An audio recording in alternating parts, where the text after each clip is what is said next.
अल्लाह जिसका चाहता है रिज्क फराह कर देता है और जिसका चाहता है तंग कर देता है।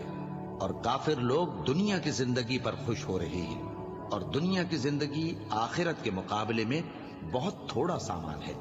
और काफिर कहते हैं कि इस पैगंबर पर इसके परवरदिगार की तरफ से कोई निशानी क्यों नाजिल नहीं हुई। कह दो कि अल्लाह जिसे चाहता है गुमराह करता है और जो उसकी तरफ रुजू होता है उसको अपनी तरफ का रास्ता दिखाता है, यानी उनको जो ईमान लाते और जिनके दिल अल्लाह की याद से आराम पाते हैं उनको।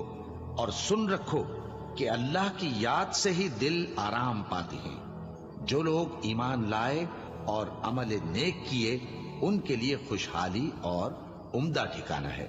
जिस तरह हम पहले पैगंबर भेजते रहे हैं उसी तरह ए नबी हमने तुमको इस उम्मत में जिससे पहले बहुत सी उम्मतें गुजर चुकी हैं भेजा है, ताकि तुम इनको वो किताब